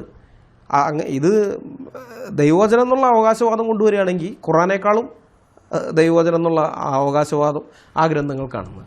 ഈ മുതസിലകൾ ഖുറാനും ഹദീസുകളും മറ്റ് ഇസ്ലാമിക ചിന്താധാരകളും വിട്ട് പരീക്ഷണങ്ങളുടെയും നിരീക്ഷണങ്ങളുടെയും യുക്തിയുടെയും പുറകെ പോയതുകൊണ്ടാണ് ഇസ്ലാമിക് ഗോൾഡൻ ഏജ് ഉണ്ടായത്. പിന്നീട് 13-ാം നൂറ്റാണ്ടിൽ ഇമാം ഗസാലി എന്ന് പറയുന്ന പണ്ഡിതൻ വരുന്നു. അയാൾ അന്നത്തെ ഇസ്ലാമിക ലോകത്തെ വീണ്ടും ഖുറാനിലേക്കും ഹദീസുകളിലേക്കും മടക്കി കൊണ്ടുപോവുകയാണ്. അന്നത്തെ ചക്രവർത്തിമാരെയൊക്കെ സ്വാധീനിച്ച് ഇതിനൊക്കെ വ്യാഖ്യാനങ്ങളൊക്കെ ചമച്ചും ഇതാണൊരു മുസ്ലിം വിശ്വസിക്കേണ്ടത് എന്നൊക്കെ പറഞ്ഞ് ആളുകളെ സ്വാധീനിച്ച് വീണ്ടും 7-ാം നൂറ്റാണ്ടിലേക്ക് കൊണ്ടുപോയിട്ട് 7-ാം നൂറ്റാണ്ടിലെ തൊഴുത്തി കൊണ്ട് കെട്ടുകയാണ്. അതോടൊപ്പം തന്നെ വേറെ കാര്യം കൂടി ചെയ്തു. ഈ മുതസിലകളെന്ന് പറയുന്ന വിഭാഗത്തെ ഭൂമിയിൽ നിന്ന് മൊത്തമായിട്ട് ഉന്മൂലനം ചെയ്യുകയും ചെയ്തു. ഇമാം ഗസാലി അതിനെ വളരെ ശക്തമായിട്ട് അതിൻ്റെ പുറകിൽ നിന്നാണ് ഇവരെ ഉന്മൂലനം ചെയ്യുന്ന കാര്യത്തിൽ. അങ്ങനെ ഇസ്ലാം വീണ്ടും 7-ാം നൂറ്റാണ്ടിലേക്ക് മടങ്ങിപ്പോയി. അതോടുകൂടി ഇസ്ലാമിക് ഗോൾഡൻ ഏജ് അവസാനിക്കുകയും ചെയ്തു. ഈ മുതസിലകൾ ഖുറാൻ സത്യമാണെന്ന് വിശ്വസിച്ച് പരീക്ഷണങ്ങളും നിരീക്ഷണങ്ങളും ഒക്കെ നടത്തിയിരുന്നെങ്കിൽ അവർ എങ്ങും എത്തിപ്പെടുമായിരുന്നില്ല. മനസ്സിലായോ? ഖുറാനെ തള്ളിക്കളഞ്ഞതുകൊണ്ടാണ്, ഹദീസുകളെയൊക്കെ അവർ ചവറ്റുകൊട്ടയിലേക്ക് വലിച്ചെറിഞ്ഞതുകൊണ്ടാണ് അവർക്ക് ഗണിതത്തിലായാലും വൈദ്യത്തിലായാലും ജ്യോതിശാസ്ത്രത്തിലായാലും ഭൂമിശാസ്ത്രത്തിലായാലും ഗവേഷണങ്ങൾ നടത്തി മുന്നോട്ട് പോകാൻ സാധിച്ചത്. മനസ്സിലായോ? ഇപ്പോൾ ഉദാഹരണത്തിന് ഗണിതശാസ്ത്രത്തിൻ്റെ കാര്യം മാത്രം എടുക്കാം. അല്ലാഹുവിനും മലക്കിനും ഗണിതശാസ്ത്രത്തിൽ യാതൊരു അറിവുമില്ല, കണക്കിനെക്കുറിച്ച് യാതൊരു പിടിയും അവർക്കുണ്ടായിരുന്നില്ല എന്ന് ഖുറാൻ വായിക്കുന്ന ഏതൊരാൾക്കും മനസ്സിലാകും. ഞാനൊരായത്ത് നിങ്ങളുടെ മുമ്പാകെ കൊണ്ടുവരികയാണ്. സൂറ 4:11-12. അവിടെ ആ ആയത്തുകളിൽ അള്ളാഹു അല്ലെങ്കിൽ മലക്ക് ഒരു കണക്ക് പറയുന്നുണ്ട്. മുസ്ലിങ്ങൾ സ്വത്ത് ഭാഗം വെക്കേണ്ടത് എങ്ങനെയാണ്, അല്ലെങ്കിൽ സ്വത്ത് ഭാഗം വെക്കേണ്ടി വരുമ്പോൾ ഓരോരുത്തർക്കും കിട്ടേണ്ടത് എത്ര വീതമാണെന്നൊക്കെ ഉള്ളതിനെപ്പറ്റി പറയുമ്പോഴാണ് ഈ കണക്ക് വരുന്നത്. ഞാൻ ആ ആയത്തുകൾ വായിക്കാം. നിങ്ങളുടെ സന്താനങ്ങളുടെ കാര്യത്തിൽ അള്ളാഹു നിങ്ങൾക്ക് നിർദ്ദേശം നൽകുന്നു. ആണിന് 2 പെണ്ണിൻ്റേതിന് തുല്യമായ ഓഹരിയാണുള്ളത്. ഇനി 2-ലധികം പെൺമക്കളാണുള്ളതെങ്കിൽ മരിച്ച ആൾ വിട്ടേച്ചു പോയ സ്വത്തിൻ്റെ 3/2 ഭാഗമാണ് അവർക്കുള്ളത്. ഒരു മകൾ മാത്രമാണെങ്കിൽ അവൾക്ക് പകുതിയാണുള്ളത്. മരിച്ച ആൾക്ക് സന്താനമുണ്ടെങ്കിൽ അയാളുടെ മാതാപിതാക്കളിൽ ഓരോരുത്തർക്കും അയാൾ വിട്ടേച്ചു പോയ സ്വത്തിൻ്റെ 6/1 വീതം ഉണ്ടായിരിക്കുന്നതാണ്. ഇനി അയാൾക്ക് സന്താനമില്ലാതിരിക്കുകയും മാതാപിതാക്കൾ അയാളുടെ അനന്തരാവകാശികളായിരിക്കുകയുമാണെങ്കിൽ അയാളുടെ മാതാവിന് 3/1 ഭാഗം ഉണ്ടായിരിക്കും. ഇനി അയാൾക്ക് സഹോദരങ്ങൾ ഉണ്ടായിരുന്നാൽ അയാളുടെ മാതാവിന് 6/1 ഉണ്ടായിരിക്കും. മരിച്ച ആൾ ചെയ്തിട്ടുള്ള വസിയത്തിനും കടമുണ്ടെങ്കിൽ അതിനും ശേഷമാണ് ഇതെല്ലാം. നിങ്ങളുടെ പിതാക്കളിലും നിങ്ങളുടെ മക്കളിലും ഉപകാരം കൊണ്ട് നിങ്ങളോട് ഏറ്റവും അടുത്തവർ ആരാണെന്ന് നിങ്ങൾക്കറിയില്ല. അല്ലാഹുവിൻ്റെ പക്കൽ നിന്നുള്ള ഓഹരി നിർണയമാണിത്. തീർച്ചയായും അല്ലാഹു എല്ലാം അറിയുന്നവനും യുക്തിമാനും ആകുന്നു. നിങ്ങളുടെ ഭാര്യമാർക്ക് സന്താനമില്ലാത്ത പക്ഷം അവർ വിട്ടേച്ചു പോയ ധനത്തിൻ്റെ പകുതി നിങ്ങൾക്കാകുന്നു. ഇനി അവർക്ക് സന്താനമുണ്ടായിരുന്നാൽ അവർ വിട്ടേച്ചു പോയതിൻ്റെ 4/1 നിങ്ങൾക്കായിരിക്കും. അവർ ചെയ്യുന്ന വസിയത്തും കടമുണ്ടെങ്കിൽ അതും കഴിച്ചാണിത്. നിങ്ങൾക്ക് സന്താനമില്ലെങ്കിൽ നിങ്ങൾ വിട്ടേച്ചു പോയ ധനത്തിൽ നിന്ന് 4/1 അവർക്ക്, അതായത് ഭാര്യമാർക്കുള്ളത്. ഇനി നിങ്ങൾക്ക് സന്താനമുണ്ടായിരുന്നാൽ നിങ്ങൾ വിട്ടേച്ചു പോയതിൽ നിന്ന് 8/1 അവർക്കുള്ളത്. നിങ്ങൾ ചെയ്യുന്ന വസിയത്തും കടമുണ്ടെങ്കിൽ അതും കഴിച്ചാണിത്. അനന്തരമെടുക്കുന്ന പുരുഷനോ സ്ത്രീയോ പിതാവും മക്കളുമില്ലാത്ത ആളായിരിക്കുകയും അയാൾക്ക് മാതാവൊത്ത ഒരു സഹോദരനോ സഹോദരിയോ ഉണ്ടായിരിക്കുകയും ചെയ്താൽ അവരിൽ, അതായത് ആ സഹോദരന്മാരിൽ ഓരോരുത്തർക്കും 1/6 ലഭിക്കുന്നതാണ്.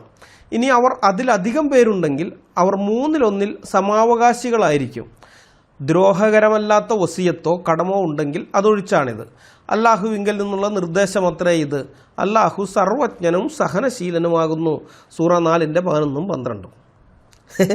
ഇതനുസരിച്ച് മാതാപിതാക്കളും ഭർത്താവും 3 പെൺമക്കളുമുള്ള 30 ലക്ഷം രൂപ സ്വത്തുള്ള ഒരു സ്ത്രീ മരിച്ചു പോയാൽ എങ്ങനെയായിരിക്കും അവരുടെ സ്വത്ത് പങ്കുവെക്കുന്നത് എന്ന് നമുക്കൊന്ന് നോക്കാം. മരണപ്പെട്ട സ്ത്രീയുടെ സ്വത്ത് 30 ലക്ഷം രൂപ മൊത്ത സ്വത്ത്. ഭർത്താവിന് അവകാശപ്പെട്ടത് ഇതിൻ്റെ 4/1, അതായത് 7.5 ലക്ഷം രൂപ. ബാക്കി 22.5 ലക്ഷം രൂപയുണ്ട്. അതായത് 30 ലക്ഷത്തിൽ നിന്ന് 7.5 ലക്ഷം പോയി, ബാക്കി 22.5 ലക്ഷം. അപ്പോൾ ഇതിൽ ഈ മൊത്തം 30 ലക്ഷത്തിൻ്റെ 2/3 പെൺമക്കൾക്ക് വരും. അങ്ങനെ വരുമ്പോൾ 20 ലക്ഷം രൂപ പെൺമക്കൾക്കാണ്. 30 ലക്ഷത്തിൻ്റെ 2/3, 3 പെൺമക്കൾക്കും കൂടി 20 ലക്ഷം പോയി. ബാക്കി എത്രയുണ്ട്? ബാക്കി 2.5 ലക്ഷം. മൊത്തം 30 ലക്ഷം, അതിൽ നിന്ന് 7.5 ലക്ഷം ആദ്യം പോയി, ഇപ്പോൾ മക്കൾക്ക് 20 ലക്ഷം പോയി. അപ്പോൾ 27 ലക്ഷം പോയി, ബാക്കിയുള്ളത് 2.5 ലക്ഷമാണ്. ഇതിൽ ഈ മരിച്ചുപോയ സ്ത്രീയുടെ മാതാവിന് 1/6 വീതം കൊടുക്കണമെന്നാണ് പറഞ്ഞിരിക്കുന്നത്. 1/6 മാതാവിന്, 1/6 പിതാവിന്. അപ്പോൾ 1/6 ഈ മാതാവിന് കൊടുക്കുമ്പോൾ 1/6 എത്രയാണെന്ന് അറിയാം? 30 ലക്ഷത്തിൻ്റെ 1/6 എന്ന് പറഞ്ഞാൽ 5 ലക്ഷം രൂപയാണ്. 5 ലക്ഷം രൂപ മാതാവിന് കൊടുക്കണം. പിതാവിന് എത്ര കൊടുക്കണം? 1/6 തന്നെ. അപ്പോൾ 5 ലക്ഷം. അപ്പോൾ മൊത്തം 10 ലക്ഷമായി. മൊത്തം എത്രയാണ്? മൊത്തം 30 ലക്ഷം രൂപ. അതിൽ 7.5 ലക്ഷം രൂപ ഭർത്താവിന്, 20 ലക്ഷം രൂപ പെൺമക്കൾക്ക്. അപ്പം തന്നെ 27.5 ലക്ഷം പോയി, ബാക്കി 2.5 ലക്ഷമേ ഉള്ളൂ. പക്ഷേ 1/6 എന്ന് പറഞ്ഞാൽ 5 ലക്ഷം മാതാവിന് കൊടുക്കണം, 5 ലക്ഷം പിതാവിനും കൊടുക്കണം. അപ്പോൾ എത്ര? 10 ലക്ഷം. ആകെ എത്രയുണ്ട് ബാക്കി? 2.5 ലക്ഷം.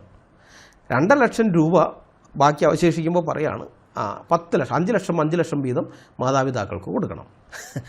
അപ്പോൾ അള്ളാഹു പറഞ്ഞതനുസരിച്ച് ഭാഗം വെച്ചാൽ എല്ലാവർക്കും കൊടുക്കണമെങ്കിൽ 7.5 ലക്ഷം രൂപ ഈ ഭാഗം വയ്ക്കുന്നയാൾ സ്വന്തം പോക്കറ്റിൽ നിന്ന് എടുത്ത് കൊടുക്കണം.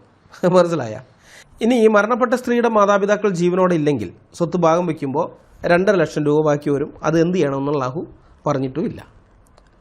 സർവജ്ഞാനി എന്ന് അവകാശപ്പെടുന്ന അള്ളാഹുവിൻ്റെ കണക്കാണിത്. നമ്മൾ 2 വട്ടം വായിച്ചു. അള്ളാഹു എല്ലാം അറിയുന്നവനാണെന്നും അള്ളാഹു സർവജ്ഞനാണെന്നും. അങ്ങനെയുള്ള ആ അള്ളാഹുവിൻ്റെ കണക്ക് അതാണിത്. ഖുർആനിൽ എഴുതി വച്ചിരിക്കുന്ന ഈ കണക്ക് ഭാഗം വയ്ക്കുന്നയാൾക്ക് നഷ്ടം വരാത്ത വിധം ആർക്കെങ്കിലും ഒന്ന് പരിഹരിക്കാൻ പറ്റുമോ? ഇല്ല. 1400 കൊല്ലമായിട്ട് മുസ്ലിം പണ്ഡിതന്മാർ ഈ കണക്കുമായി മൽപ്പിടുത്തം നടത്തിക്കൊണ്ടിരിക്കുകയാണ്. അവർക്കിത് സോൾവ് ചെയ്യാൻ സാധിക്കുന്നില്ല. ഇത് വളരെ സങ്കീർണമായ കണക്കൊന്നുമല്ല, നിസ്സാരമായ കണക്കാണ്. തുക നിസ്സാരമെന്നല്ല ഞാൻ പറഞ്ഞത്, കണക്ക് നിസ്സാരമാണ്. സ്വത്ത് ഭാഗം വയ്ക്കുന്നതിനെക്കുറിച്ചുള്ള കണക്കാണ്. നമ്മുടെ നാട്ടിലെ സാധാരണക്കാരായ മനുഷ്യർ പോലും അവരുടെ വിൽപ്പത്രം എഴുതുമ്പോൾ ഇതിനേക്കാൾ എത്രയോ ഭംഗിയായിട്ടായിരിക്കും അവരുടെ സ്വത്ത് ഭാഗം വെച്ചിട്ടുണ്ടാവുക. തടസ്സങ്ങളോ പ്രശ്നങ്ങളോ ഒന്നും ഉണ്ടാകാത്ത വിധത്തിൽ ഓരോ മകനും മകൾക്കും ഭാര്യയ്ക്കും മറ്റുള്ളവർക്കൊക്കെ കിട്ടേണ്ടത് കൃത്യമായി തന്നെ ആയിരിക്കും. അല്ലാതെ അത് ഭാഗം വയ്ക്കാൻ പോകുമ്പോൾ ഭാഗം വയ്ക്കാൻ നിൽക്കുന്നയാൾ സ്വന്തം പോക്കറ്റിൽ നിന്ന് എടുത്ത് കാശ് കൊടുക്കേണ്ട ഗതികേട് വരാറില്ല. സാധാരണ മനുഷ്യർ, സാധാരണക്കാരായ ആളുകൾ, അവരുടെ അറിവ് പോലും സർവജ്ഞാനി എന്ന് അവകാശപ്പെടുന്ന അള്ളാഹുവിന് ഉണ്ടായിരുന്നില്ല എന്നുള്ളത് കൊണ്ടാണ് അൽ റാസി പറഞ്ഞത് ജിയോമെട്രിയും ആസ്ട്രോണമിയും മെഡിസിനും ലോജിക്കും ഒക്കെ എഴുതിയിരിക്കുന്ന, അതൊക്കെ അത്തരം വിഷയങ്ങളിൽ എഴുതിയിരിക്കുന്ന, ശാസ്ത്രവുമായി എഴുതിയിരിക്കുന്ന ആ ഗ്രന്ഥങ്ങൾ അത് ഖുർആനേക്കാൾ ദിവ്യമായ വെളിപാടുകൾ ആണെന്ന് പറയേണ്ടി വരുമല്ലോ എന്ന്. മനസ്സിലായി? ഇപ്പം നിങ്ങൾക്ക് പിടികിട്ടിയ അൽ റാസി എന്തുകൊണ്ടാണ് അത് പറഞ്ഞതെന്ന്? അടിമുടി കണക്ക് തെറ്റിക്കിടക്കുന്ന ഈ ഖുർആൻ എന്ന ചവറ് പുസ്തകമാണ് ഇസ്ലാം മതത്തിൻ്റെ അടിസ്ഥാന ഗ്രന്ഥം. അങ്ങനെയുള്ള ഇസ്ലാം മതത്തിൻ്റെ സംഭാവനയാണ് ഗണിതശാസ്ത്രം എന്നൊക്കെ തള്ളിവിടണമെങ്കിൽ ഉളുപ്പില്ലായ്മയിൽ ഡബിൾ ഡോക്ടറേറ്റ് എടുത്തിട്ടുണ്ടായിരിക്കണം. ഇന്ത്യൻ നാഷണൽ കോൺഗ്രസിൻ്റെ വക്താവായ ഷമാ മുഹമ്മദിന് ആ ഡബിൾ ഡോക്ടറേറ്റ് ഉണ്ടെന്നാണ് എനിക്ക് തോന്നുന്നത്. ഷമാ മുഹമ്മദിനെ പോലെയുള്ള ജിഹാദിനികളെ പിടിച്ച് ഉത്തരവാദിത്തപ്പെട്ട സ്ഥാനങ്ങളിൽ ഇരുത്തുന്നതിൻ്റെ വില ഇന്ത്യൻ നാഷണൽ കോൺഗ്രസ് കൊടുക്കേണ്ടി വരും. മനസ്സിലായോ? ഉറപ്പായിട്ടും കൊടുക്കേണ്ടി വരും. സത്യം പറഞ്ഞാൽ ഈ കക്കും തോറും മുടിയും, മുടിയും തോറും കക്കും എന്ന് പറഞ്ഞതുപോലെയാണ് കോൺഗ്രസിൻ്റെയും ഇസ്ലാമിൻ്റെയും അവസ്ഥ. ഇത്തരം ഇസ്ലാമിക പ്രീണനങ്ങൾ നടത്തും തോറും ജനങ്ങൾ, ഇന്ത്യൻ ജനത ഇവരെ ഇലക്ഷനിൽ തോൽപ്പിക്കും, കോൺഗ്രസിനെ തോൽപ്പിക്കും. മുസ്ലിങ്ങളെ ഇങ്ങനെ പ്രീണിപ്പിക്കാൻ നടക്കുന്നത് കാണുമ്പോൾ. അപ്പോൾ ഇലക്ഷനെ തോറ്റു കഴിയുമ്പോൾ തോറ്റതിൻ്റെ കാരണങ്ങൾ എന്തൊക്കെയാണെന്ന് വിശകലനം ചെയ്ത് അത് പരിഹരിക്കേണ്ടതിന് പകരം മുസ്ലിം വോട്ട് ബാങ്കിൽ കണ്ണുവെച്ച് ഇവർ കൂടുതൽ ഇസ്ലാമിക പ്രീണനം നടത്തും. അപ്പോൾ കൂടുതൽ ഇടങ്ങളിൽ തോൽക്കും. കൂടുതൽ ഇടങ്ങളിൽ തോൽക്കും തോറും കൂടുതൽ ഇസ്ലാമിക പ്രീണനവുമായിട്ട് വരും, വീണ്ടും തോൽക്കും. ഇതാണ് ഞാൻ പറഞ്ഞത്, കക്കും തോറും മുടിയും, മുടിയും തോറും കക്കും. ഇതാണ് കോൺഗ്രസിൻ്റെ ഗതി. ഇസ്ലാമിൻ്റെയും സ്ഥിതി ഇത് തന്നെയാണ് കേട്ടോ. ശാസ്ത്രത്തിൻ്റെയും മറ്റും കൂട്ടുപിടിച്ച് അള്ളാനെയും ഖുറാനെയും മുഹമ്മദിനെയും ഒക്കെ മഹാസംഭവങ്ങളാണെന്ന് വരുത്തി തീർക്കാൻ വേണ്ടി അവർ ഇടയ്ക്കിടയ്ക്ക് ഇതുപോലെ ഓരോ ഗുണ്ടും കൊണ്ടുവരും. സോഷ്യൽ മീഡിയയിൽ ഈ പണ്ടത്തെ പോലെയല്ല, സോഷ്യൽ മീഡിയയുടെ കാലമാണിത്, പണ്ടത്തെ പോലെയല്ല. പണ്ട് ഈ പ്രധാന പത്രങ്ങളെ അല്ലെങ്കിൽ പത്രമാധ്യമങ്ങളെ മാത്രം ആശ്രയിച്ചിരുന്ന കാലമല്ല ഇത്. ഏതൊരുത്തരും കാര്യം പറയാം, കേൾക്കാൻ ആൾക്കാരും ഉണ്ട്. മനസ്സിലായ? അപ്പോൾ അങ്ങനത്തെ ഒരു കാലമായതുകൊണ്ട് ഇവന്മാർ ഇത്തരം ഗുണ്ടും കൊണ്ട് വരുന്നതേ ഓർമ്മ കാണുള്ളൂ. ഗുണ്ട് പൊട്ടിച്ചാൽ ഗുണ്ടിൻ്റെ പുക ആ അന്തരീക്ഷത്തിൽ അലിഞ്ഞ് തീരുന്നതിന് മുമ്പേ തന്നെ ആ ഒരു സ്പേസിലേക്ക് പോയിട്ടുണ്ടാവും. മനസ്സിലായ? അപ്പോൾ ഒരു പ്രാവശ്യം സ്പേസിൽ പോയി പിന്നെ തിരിച്ചിറങ്ങി വരുമ്പോൾ അതിൻ്റെ കേട് മാറ്റാൻ വേണ്ടി അടുത്ത പ്രാവശ്യം അതിനേക്കാളും വലിയ ഗുണ്ടും കൊണ്ടുവരും. അപ്പോഴും ഇത് തന്നെ സംഭവിക്കും. തിരിച്ചു വരുമ്പോൾ ഈ സമുദായത്തിനകത്തുള്ള ഈ ചീത്തപ്പേരി അല്ലെങ്കിൽ നാണക്കേട് അത് മാറ്റണ്ടേ, അത് മാറ്റാൻ വേണ്ടി ഇവന്മാർ ഇതിനേക്കാളും വലുതും പറഞ്ഞുകൊണ്ട് വരും, വീണ്ടും ഏറിപ്പോവും. ഇത് തന്നെയാണ് അവർക്ക് സംഭവിക്കുന്നത്. മനസ്സിലായോ? ഏതായാലും ഷമാ മുഹമ്മദ് പറഞ്ഞ സയൻസിൻ്റെ ജനയിതാവായ ഇസ്ലാമിനെക്കുറിച്ച്, സയൻസ് ഇസ്ലാമിൽ നിന്ന് വന്നു, ഇസ്ലാം മതമാണ് സയൻസ് സൃഷ്ടിച്ചതെന്നൊക്കെയാണല്ലോ പറഞ്ഞത്. അപ്പോൾ ആ ഇസ്ലാമിനെക്കുറിച്ച്, അത്തരമുള്ള ആ ഒരു ഇസ്ലാമിനെക്കുറിച്ച്, ഇസ്ലാമിക ഗ്രന്ഥങ്ങളിലുള്ള സയൻസിനെക്കുറിച്ച് അടുത്ത വീഡിയോയിൽ നമുക്ക് വിശദമായിട്ട് നോക്കാം. ഈ വീഡിയോ ഞാൻ ഇവിടെ അവസാനിപ്പിക്കുകയാണ്. അടുത്ത വീഡിയോയുമായി വരുന്നതുവരെ നമ്മളെല്ലാവരെയും കർത്താവായ യേശു ക്രിസ്തു കാത്തു സൂക്ഷിക്കുമാറാകട്ടെ. അവിടുത്തെ കൃപയും കരുതലും സംരക്ഷണവും നമ്മുടെ എല്ലാവരുടെയും മേലുണ്ടാകട്ടെ. മഹത്വം എന്നേക്കും കർത്താവിന് തന്നെ ഇരിക്കട്ടെ. അവിടുത്തെ വിലയേറിയ നാമം മാത്രം എന്നും എന്നേക്കും വാഴ്ത്തപ്പെടുമാറാകട്ടെ. ആമേൻ.